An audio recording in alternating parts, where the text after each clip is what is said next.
Everyone, welcome back to my channel. আমার চ্যানেলে আরেকটা ব্লগে তোমাদেরকে অনেক অনেক স্বাগত। তো তোমরা জানোই যে আমি পরপর করে কিন্তু সেরা সেরা দুর্গাপুজোর থিমগুলোকে তুলে ধরার চেষ্টা করছি যতটা সম্ভব। তার মধ্যে এবছর 2024-এ সেরা সেরা পুজোর মধ্যে সবচেয়ে বড় 100 ফুট দুর্গা প্রতিমা করেছে কিন্তু সোদপুরের শহীদ কলোনি। সেটা তোমরা কিভাবে আসবে সেটা আমি ভিডিও শেষে বলে দিচ্ছি। প্রবেশ করার মুখেই থাকবে 75-এর শহীদ কলোনি। এই মণ্ডপটি 75 বছরে কিন্তু পদার্পণ করলো।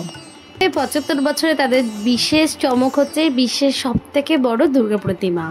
তোমরা প্রায় অনেকেই জানো সবথেকে বড় দুর্গা প্রতিমা তৈরি হচ্ছিল কিন্তু রানাঘাটে, কিন্তু বিভিন্ন কারণবশত সেটা কিন্তু অনুমতি পায়নি বা সেটা বন্ধ হয়ে গেছে। তারপরে যে দুর্গা প্রতিমা সবথেকে বড় হচ্ছে সেটা কিন্তু সোদপুরের শহীদ কলোনি এই মণ্ডপটি।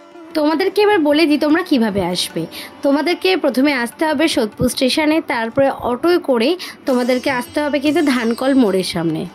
মণ্ডপে প্রবেশ করার আগেই তোমরা দেখতে পাবে একটা পুকুর। সেই পুকুরকে দারুণভাবে লাইটিং করে সাজানো হয়েছে, কিন্তু এই মণ্ডপে লাইটিংয়ের কারুকার্য কিন্তু অসম্ভব সুন্দর।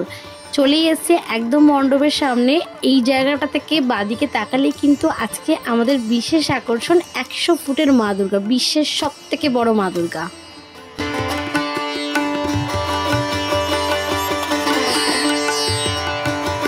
তোমাদের ভিডিও থাম্বনেলে আমি বলেছিলাম যে লাইটিংয়ের খেলা কিন্তু অপূর্ব। দেখতেই পাচ্ছ এখানে কালারগুলো কিন্তু চেঞ্জ হচ্ছে, একবার গ্রিন, ব্লু, ভায়োলেট, এইভাবে কিন্তু কালারগুলো চেঞ্জ হয়ে অপূর্ব লাগছে কিন্তু মায়ের মূর্তি। সব থেকে বড় দুর্গা প্রতিমা বানিয়ে কিন্তু তাক লাগিয়ে দিয়েছিল দেশপ্রিয় পার্ক।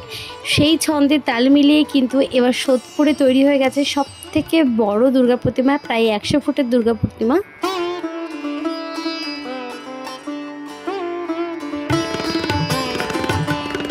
দিনটা ছিল কিন্তু তৃতীয়া। দেখতেই পাচ্ছ তৃতীয়ার দিনকে কি পরিমাণে ভিড়, কি পরিমাণে লোক এসেছে দেখতে।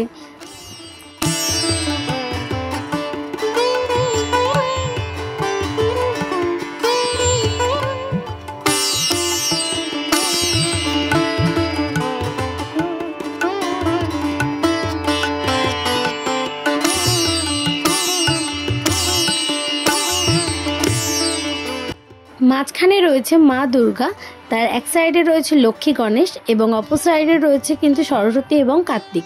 মা দুর্গার নিচে রয়েছে অসুর 2 হাতে ধরে আছে এবং তাদের নিচে রয়েছে একদম সকলের বাহন।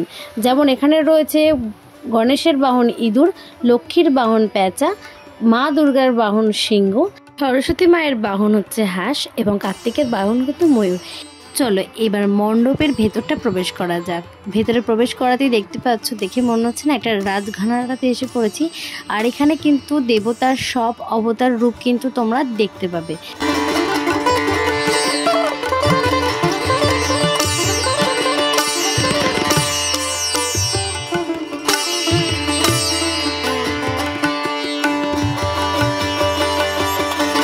এটা কিন্তু মেন দেবী না, যে দেবীতে পূজিত হবে, এটা হচ্ছে স্ট্যাচু করেছে। এই স্ট্যাচুটাই কিন্তু রয়েছে মা দুর্গা, হাতে রয়েছে তার বাহন আর নিচে রয়েছে কিন্তু তার সন্তান। এটা কিন্তু আস্তে আস্তে মুভমেন্ট করছে, রাউন্ড শেপ করে ঘুরে যাচ্ছে এটা।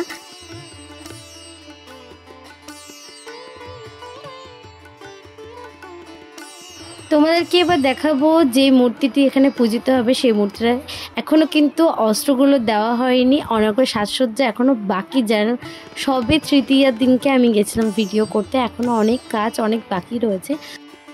তবে প্যান্ডেলের কাজ কিন্তু একদম সম্পূর্ণ, এখানে উদ্বোধনও হয়ে গেছে দ্বিতীয়ার দিনকে। তোমরা চাইলে কিন্তু এখানে আসতেই পারো। কিভাবে আসবে সেটা আমার ভিডিওতে শুরুতেই বলা আছে।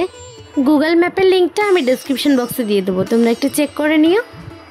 চলো এবার বাহির পথ দিয়ে বেরিয়ে চলেছে। দেখতেই পাচ্ছ যে বড় গোল করে স্ট্রাকচারটা রয়েছে, ওটাই কিন্তু আসলে সেই মাতৃ প্রতিমা কিন্তু এখানেই রয়েছে। ভিডিওটা আমি এখানে শেষ করছি। ভালো লাগলে লাইক শেয়ার করো, কমেন্ট করো, আর খুব শিগগিরই তোমরা যাও এই মণ্ডপে। চ্যানেলটা সাবস্ক্রাইব করো, বেল নোটিফিকেশনটা অন রেখো। Thank you. দেখা হবে নেক্সট ভিডিওতে। টাটা।